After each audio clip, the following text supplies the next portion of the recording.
ಸಮಸ್ತ ನಾಡಿನ ಜನತೆಗೆ ರಾಮನವಮಿ ಉತ್ಸವದ ಹಾರ್ದಿಕ ಶುಭಾಶಯಗಳು. ಐತಿಹಾಸಿಕ ವಿಜಯಪುರ ನಗರದಲ್ಲಿ ನಿರೀಕ್ಷೆಗೂ ಮೀರಿ ಇವತ್ತು ರಾಮನವಮಿ ಉತ್ಸವದಲ್ಲಿ ಸಮಸ್ತ ಹಿಂದೂ ಸಮಾಜ ಭಾಗಿಯಾಗಿದೆ. ಇದಕ್ಕೆ ಕಾರಣ ಪ್ರಮುಖ ಕಾರಣ 500 ವರ್ಷಗಳ ನಂತರ ಅಯೋಧ್ಯೆಯಲ್ಲಿ ಭವ್ಯ ರಾಮ ಮಂದಿರ ನಿರ್ಮಾಣ ಆಗಿದೆ. ರಾಮ ಜನ್ಮಸ್ಥಾನದಲ್ಲಿ ರಾಮ ಮಂದಿರ ನಿರ್ಮಾಣ ಆಗಿರೋದಕ್ಕೆ ಇದೊಂದು ವಿಜಯಪುರ ನಗರ ಇವತ್ತು ಇನ್ನೊಮ್ಮೆ ಸಾಕ್ಷೀಕರಣ ಇವತ್ತುಗೊಳ್ತಾ ಇದೆ. ಇವತ್ತು ನಿರೀಕ್ಷೆಗೂ ಮೀರಿ ನಮ್ಮ ಸಹೋದರಿಯರು ನಮ್ಮ ಹಿಂದೂ ಸಂಸ್ಕೃತಿಯ ಪ್ರಕಾರ ಎಲ್ಲ ನೃತ್ಯವನ್ನ, ಸಂಗೀತವನ್ನ, ಕೋಲಾಟವನ್ನ, ಭಜನೆಯನ್ನ ಹಾಡುತ್ತಾ ಇದರಲ್ಲಿ ಭಾಗಿಯಾಗಿರೋದು ಒಂದು ವಿಶೇಷ. ಇದು ಉಮೇಶ್ ವಂದಾಲ್ ಅವರ ನೇತೃತ್ವದಲ್ಲಿ ನಿರಂತರವಾಗಿ 10ನೇ ವರ್ಷ ಈ ಬಾರಿ ಜರುಗ್ತಾ ಇದೆ. ಈ ಸಂದರ್ಭದಲ್ಲಿ 15-20 ಸಾವಿರಕ್ಕೂ ಹೆಚ್ಚು ಜನ ಇಲ್ಲಿ ಸೇರಿರೋದು ನಮಗೆ ಅಚ್ಚರಿ ತಂದಿದೆ. ಇವತ್ತು ಇದು ಒಂದು ಸಂಕೇತ ತೋರಿಸ್ತಾ ಇದೆ. ಶ್ರೀ ರಾಮನವಮಿ ಉತ್ಸವದ ಅಂಗವಾಗಿ ಎಲ್ಲ ಹಿಂದೂಗಳು ಇವತ್ತು ಒಗ್ಗಟ್ಟಾಗಿ ದೇಶ ಕಟ್ಟುವ ಕಾರ್ಯದಲ್ಲಿ ಇವತ್ತು ಸಕ್ರಿಯರಾಗಿದ್ದಾರೆ. ಅದಕ್ಕೆ ಸಮಸ್ತ ರಾಮ ಭಕ್ತರಿಗೆ ತಮ್ಮ ಮಾಧ್ಯಮದ ಮುಖಾಂತರ ತುಂಬ ಹೃದಯದ ಅಭಿನಂದನೆಗಳನ್ನ ಈ ಸಂದರ್ಭದಲ್ಲಿ ನಾನು ಹೇಳಿಕೆ ಇಷ್ಟಪಡ್ತೀನಿ. ಪ್ರತಿ ವರ್ಷದಂತೆ ಈ ವರ್ಷವೂ ಕೂಡ ರಾಮನವಮಿ ಉತ್ಸವ ಸಮಿತಿ ಅಧ್ಯಕ್ಷರಾದಂಥ ಉಮೇಶ್ ವಂದಾಲ್ ಅವರ ನೇತೃತ್ವದಲ್ಲಿ ಇವತ್ತಿನ ದಿವಸ 10ನೇ ವರ್ಷದ ಈ ಶೋಭಾಯಾತ್ರೆ ಅತ್ಯಂತ ವಿಜೃಂಭಣೆಯಿಂದ ಜರುಗ್ತಾ ಇದೆ.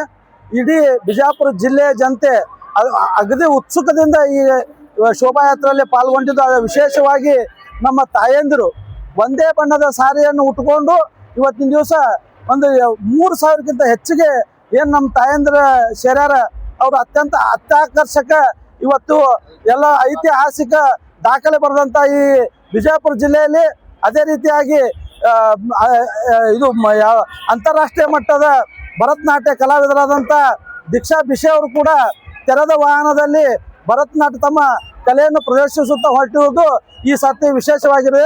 ಅದೇ ರೀತಿಯಾಗಿ ಹಲ್ಗಿ ಮಜಲ ಇರ್ಬೋದು, ಆಮೇಲೆ ಬಹಳಷ್ಟು ವಿವಿಧ ವಾದ್ಯ ವೃಂದಗಳೊಂದಿಗೆ ಮತ್ತು ಅದರೊಂದಿಗೆ ಡಿಜೆ ಕೂಡ, ರಾಮನ ಭಕ್ತಿ ಗೀತೆಗಳೊಂದಿಗೆ ಡಿಜೆ ಕೂಡ ಇಲ್ಲಿ ಇರುವುದರಿಂದ ಸಾವಿರಾರು ಸಂಖ್ಯೆಯಲ್ಲಿ ಯುವಕರು ಕೂಡ ಪಾಲ್ಗೊಂಡು ಈ ಕಾರ್ಯಕ್ರಮವನ್ನು ಅತ್ಯಂತವಾಗಿ ಯಶಸ್ವಿಗೊಳಿಸುವ ನಿಟ್ಟಿನಲ್ಲಿ ಎಲ್ಲರೂ ಕೂಡ ಪಾಲ್ಗೊಂಡಿದ್ದಾರೆ ಅಂತ ಹೇಳಕ್ ಇಷ್ಟಪಡ್ತೇನೆ. ಜೈ ಶ್ರೀರಾಮ್, ಜೈ ಜೈ ಶ್ರೀರಾಮ್, ಜೈ ಶ್ರೀರಾಮ್, ಜೈ ಜೈ ಶ್ರೀರಾಮ್.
बैठे हिंदुओं के राजा अगर अपनी हिफाजत चाहिए तो